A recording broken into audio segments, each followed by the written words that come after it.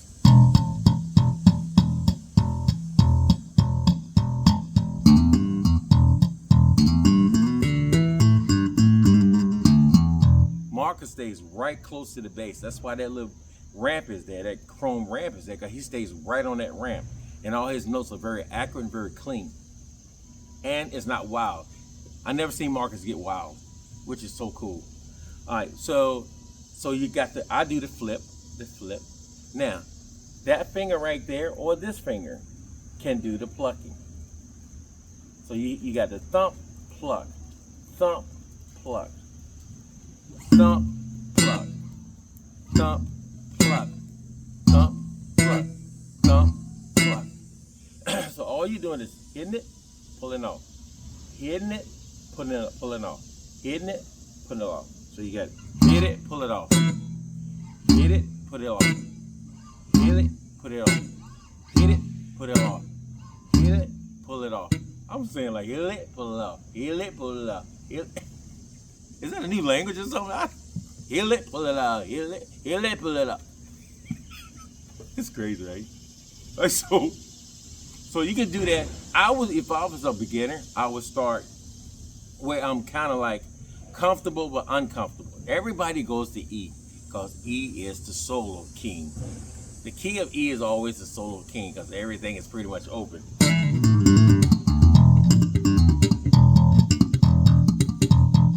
I normally go to F, or I start in E and I go all the way up the neck. To do that, I'll do this. Hit, pull, hit, pull, hit, pull, hit, pull. F. Next one. Next one. Next one. Next one. So you hear that?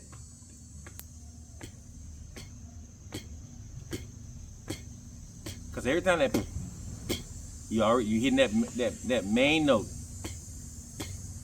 whether it's an E or whether it's an F or whether it's an F sharp or whether it's a G, it's still that.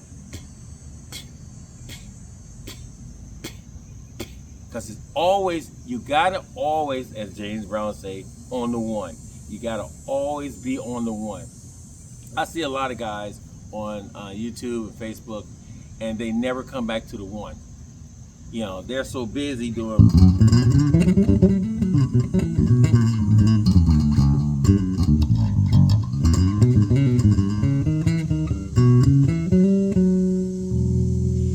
And they never come back to the one. So I get it. You're going through all your scales and modes. I get that.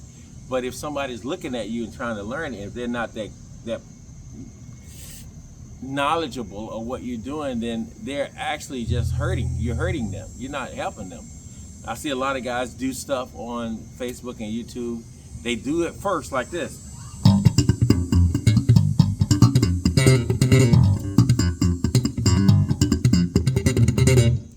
They do it like that first, and then they come back and do this.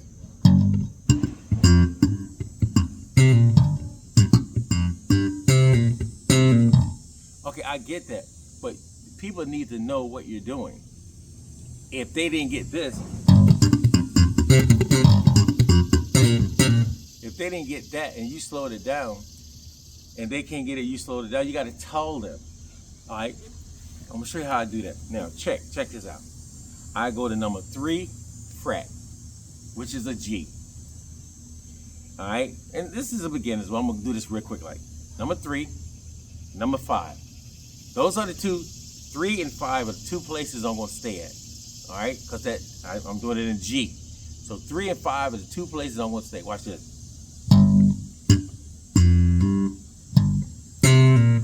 So I went G, and then I went 2 over, 2 down. 2 over is A, 2 down is G. It's an octave, all right? And that's why I'm gonna keep going, because this is what these guys should be doing, but they're not, all right? And they're going, so you got bow, bow, 3, 5, 3, 3, 5. Then you go, because you got to do it in a C. You go down. That's a C, 3, but you got to go 5, 2 down. That's a C to a B flat. What's a B flat? So B flat is in the what? In the 3 area. There's a 3 area right there. Number 3 fret right there. So everything within is, well, like I told you, everything is within the 3 and the 5.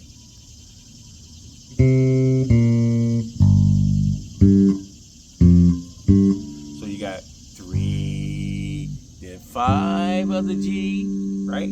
And then you go back to the 3, which is a F, back to the 5. Then you go to the 5 on the C, which is the first string, and then you go right to the 3, which is on the first string again. All right, so all the licks were there.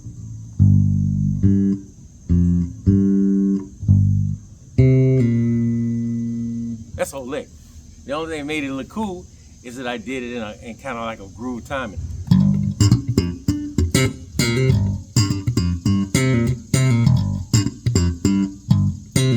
Okay, now let's get back to the lesson, because I want to stress that out, man, because there's a lot of great players on YouTube and a lot of great players on Facebook, but they're not teaching. They're just playing licks.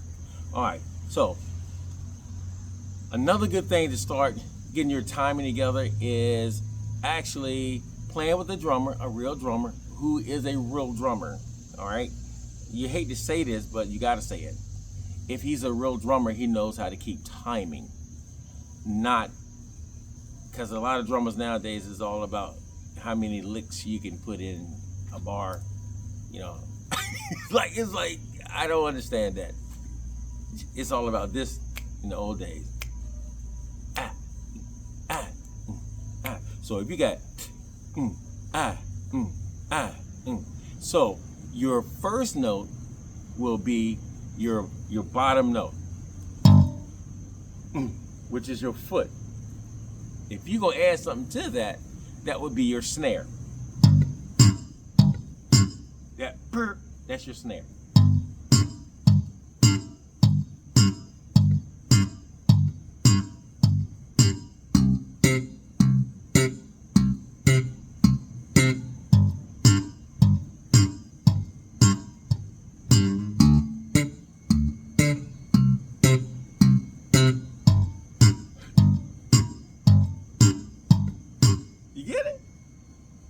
I'm telling you, it ain't as hard as you think it is. It's all about timing.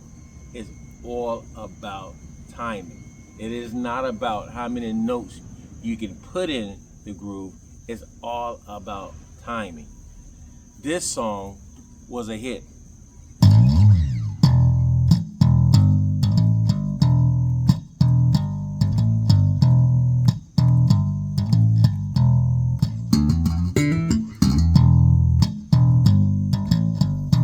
That song was a hit. How is it that song is a hit when it's not that many notes? Even on his solo, y'all, this song is about Slade, Mr. Mark. Even on his solo, he didn't do a lot of stuff. But we're talking back in the 70s. The 70s had so many funky grooves.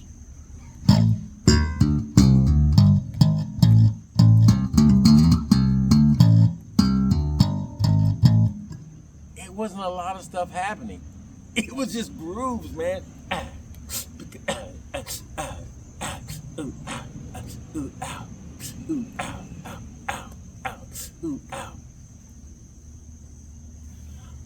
So, I'm not gonna make this very long. I just want you guys to understand that thumping is about timing.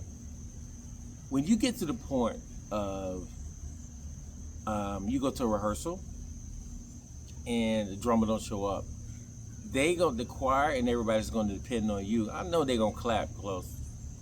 Most choirs know how to clap. They're going to clap. But wouldn't it be even more incredible for you to play the song where they can actually understand the groove?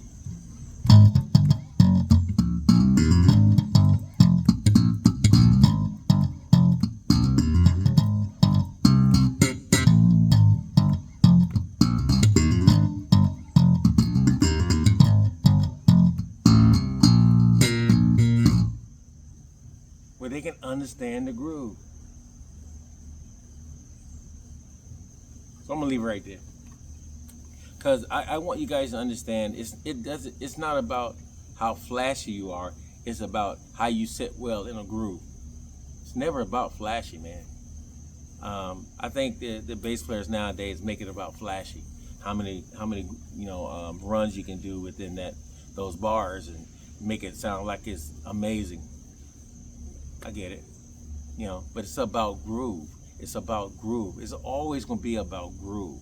Lock, groove, lock, groove, lock, groove. And there's many guys out here has a different take on groove.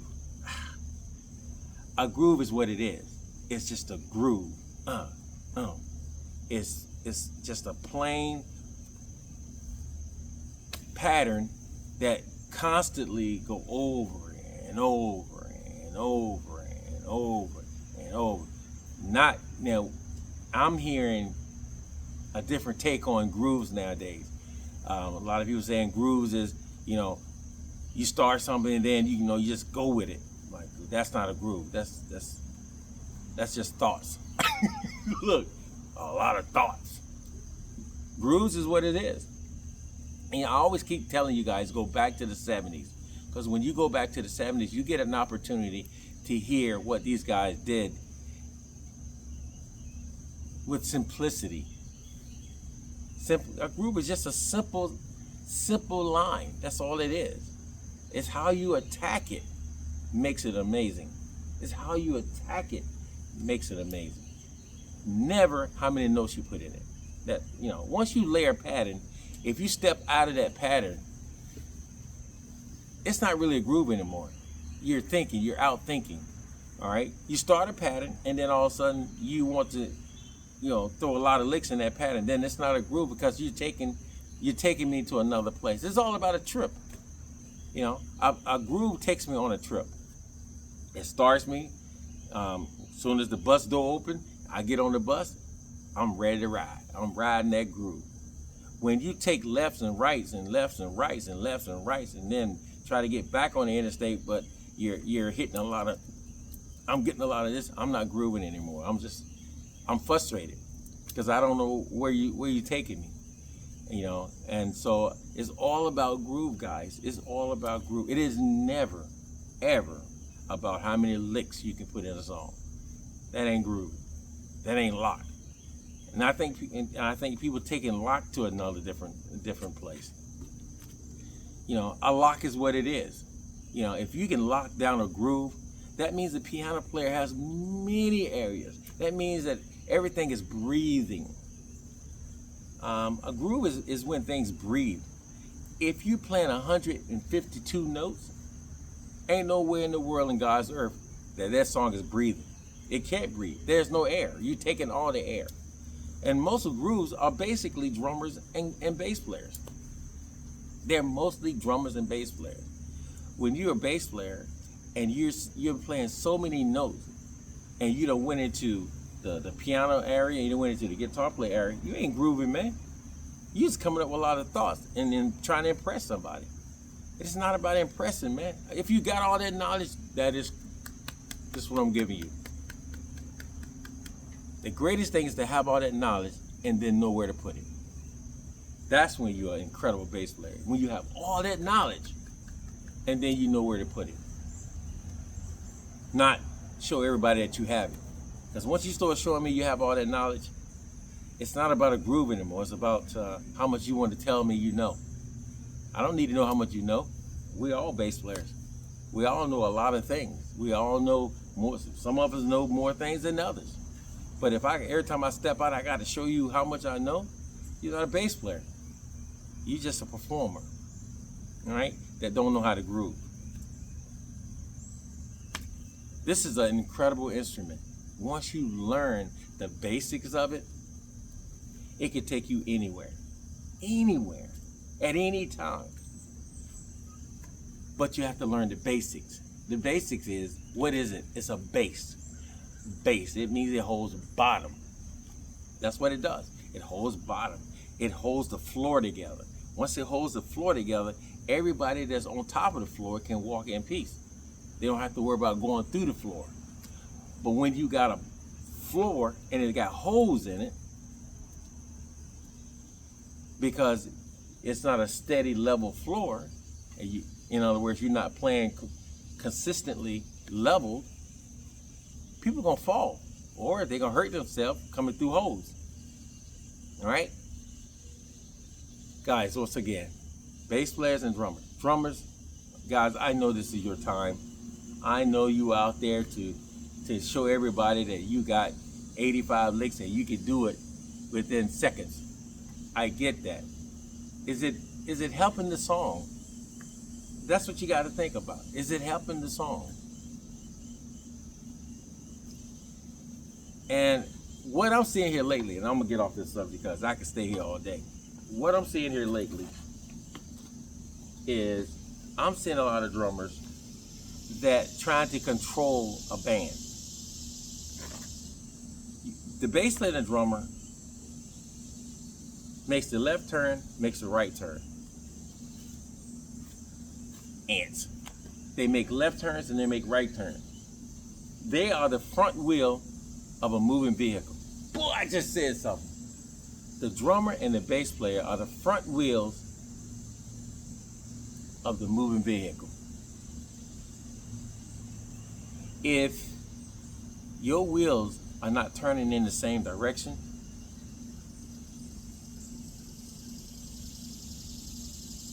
then you're gonna get this.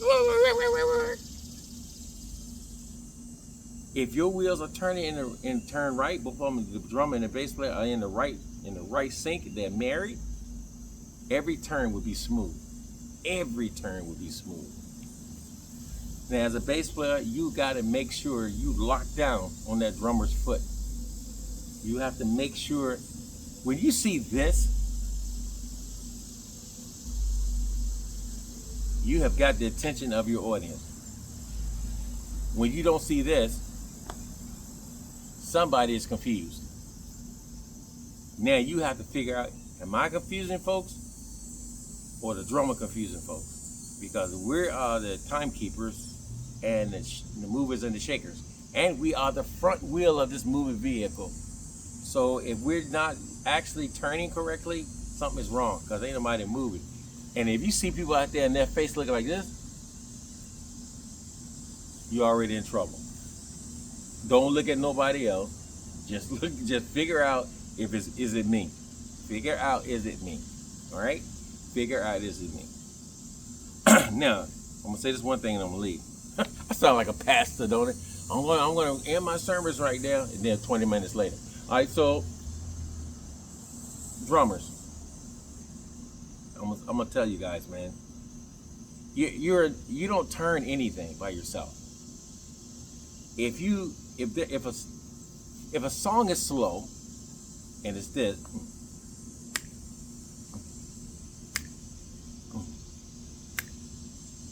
If you feel that you want to turn a song and the song has nowhere to turn, and nobody else is gonna turn with you, stay where you at. I'm beginning to hearing drummers do this.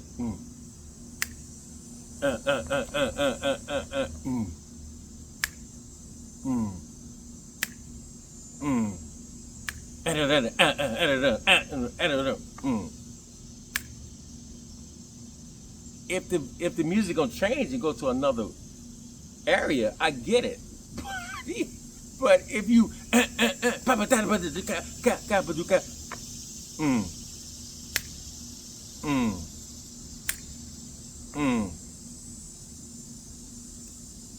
remember, if the song is not changing and going to another section, just stay where you are. Don't build. Don't give me a setup. Set up to go where? Where are we going? We're on the same interstate. We're not getting ready to get off. All right? We're on the same interstate. Stay there. Cat. Cat. Don't build unless we all build together to go somewhere. All right, so bass players, look. Who ain't know my bass is so dusty? If you want to learn thumping, first of all, you have to get your metronome. Once you get this down pat,